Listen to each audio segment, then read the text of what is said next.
Hey guys, tonight we open a rather strange box from History 1, filled not with jewels or letters, but with hats. And not just any hats. These belonged to the stern men of the medieval courts, the judges who presided over trials, scribbled their verdicts with quills, and yes, sometimes switched their headwear before a person was led to the scaffold. You wouldn't think fabric and feathers could matter so much to the machinery of justice. But in the centuries before powdered wigs and polished gavels, a hat could carry a weight heavier than the verdict itself. You imagine the scene: a stone courtroom, smoky with torchlight, smelling faintly of wax, wool cloaks damp from the rain outside. At the front sits the judge, cloaked in authority, and what draws your eye isn't the parchment on his desk or the iron keys to the dungeon. No, it's the hat, a crown-like fur piece, its edges embroidered with golden thread, casting a little shadow over his tired eyes. You could say this is his uniform. Without it, he's just another medieval bureaucrat. With it, he becomes something between a priest and a king. And let's be honest, you probably wouldn't survive 5 minutes in that courtroom. The boredom would finish you before the verdict did. So, before you get comfortable, take a moment to like the video and subscribe, but only if you genuinely enjoy what I do here. And if you feel like sharing, drop a comment below with where you're listening from and what time it is. It's always fun to imagine this sleepy little community scattered across the globe. Now, dim the lights, maybe turn on a fan for that soft background hum, and let's ease into tonight's journey together. You trail your thoughts deeper into this quiet courtroom, watching as the judge tilts his hat ever so slightly. It isn't just a flourish, it's a symbol. Historians note that medieval hats weren't merely fashion, they acted like miniature billboards of authority. Some were velvet, some were fur-lined, and some bristled with stiff felt that made them sit tall and proud. But the oddest detail, the one that makes you smirk just a little, is that judges were known to keep separate hats for different occasions. One for ordinary trials, another for ceremonial events, and, rather unsettlingly, a special hat for days of execution. Mainstream accounts from legal history confirm this. Courtroom attire was as carefully regulated as armor on the battlefield. The quirky tidbit: some judges became so attached to their favorite hats that they refused to appear in court without them, even if the hat looked ridiculous with age. Imagine an old Motherton cap carrying more legal weight than a stack of law books. Historians still argue whether this was a matter of tradition or superstition. Was the hat truly necessary for authority, or just a comforting habit for men asked to hand down grim decisions? And so you picture it: the first crack of dawn, creeping through stained glass, a judge yawning, reaching for his robe, and finally settling that precious hat onto his head, not too tilted, not too straight, just enough to remind everyone that today, in this chamber of stone, his words will shape someone's fate. You lean a little closer, as if the torchlight flickers brighter on the judge's brow. The truth is, hats weren't merely an accessory in medieval courts, they were instruments of performance, almost like props in a play.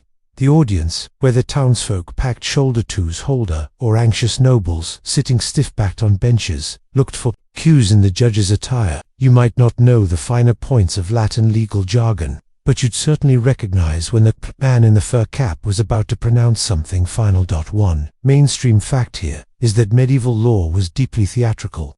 The judge was both arbiter and actor, embodying the weight of the king's justice in the way he dressed and moved. Official documents survive, describing the cap of justice, or cappa, part of the required regalia. But then comes the odd little wrinkle. In some accounts, the hat doubled as a sort of signal flag. A slight adjustment forward might mean deliberations were over. A tilt to the side, execution orders incoming. Was it really that intentional?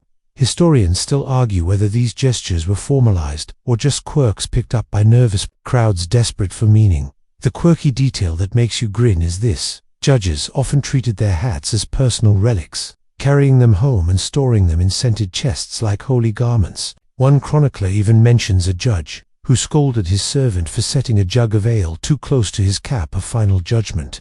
Imagine that: a grown man, commanding in court, suddenly panicking that beer froth might splash on his brim. It takes some of the menace out of the role, doesn't it? You picture yourself standing outside the courtroom, leaning against the wall, overhearing muffled voices.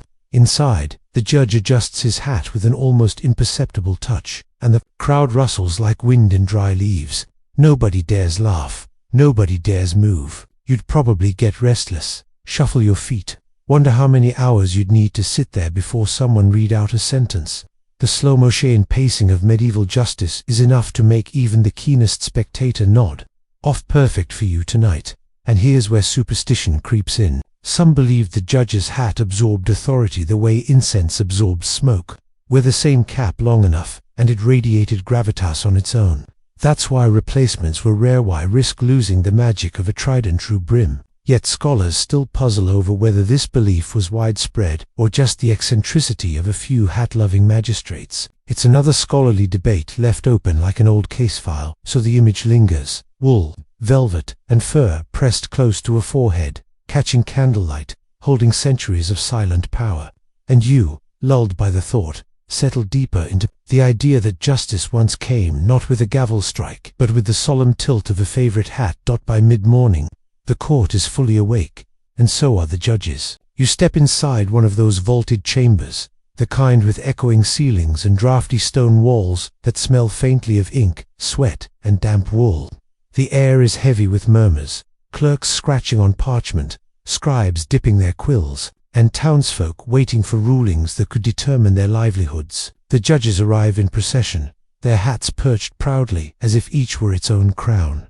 The mainstream fact here is that medieval judges didn't just wear hats, they wore them as part of a full outfit that marked their authority. Robes were dyed in deep blacks or crimson hues depending on the court and the rank. Hats were the final flourish, signaling not only dignity but also continuity with older traditions of Roman magistrates who likewise favored distinctive headwear. The quirky tidbit, though, is that some hats weren't just symbolic, they were practical. In certain chilly northern courts, judges lined the inside of their caps with fur to keep their heads warm during long, drafty trials. Imagine passing judgment on a theft case while secretly worrying about your ears freezing off.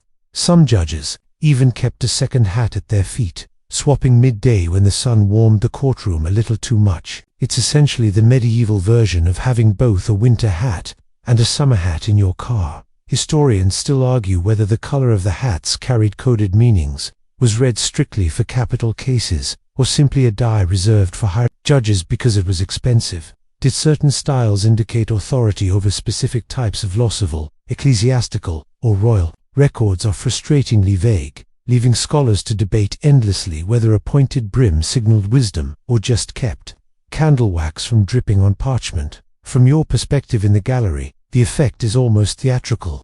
Each hat catches the light differently. Velvet dull, silk shimmering, fur trim glowing softly. It's like watching a somber fashion show where the models never smile, and the runway is just the aisle between the benches. You notice the judges adjusting their hats with little flourishes, straightening the tilt, smoothing the crown. These gestures, subtle as they are, project control. In a world where everything from the weather to plague outbreaks feels uncertain, the judge's hat becomes a steady signal. Order exists here. You also can't help noticing that the townsfolk seem to glance at the hats as much as at the men beneath them. Someone whispers, "Ah, he wears the tall one today," and another nods knowingly, though you suspect neither actually knows what it means. Hats, it turns out, carry a kind of mystical aura, inviting people to project their hopes and fears onto the person wearing them. It's the same way modern folks might obsess over the exact cut of a politician's suit, or the color of a CEO's tie. The trial itself drones on in measured tones, witnesses called, oaths sworn, scribes noting every syllable. But through it, all the hats remain the true focal point, bobbing slightly as the judges nod or frown. And in that moment, you realize that the hats don't just crown authority, they sustain it. Without them, the men might look like tired clerks or wealthy merchants. With them, they appear timeless, almost untouchable, as though law itself was stitched into the fabric.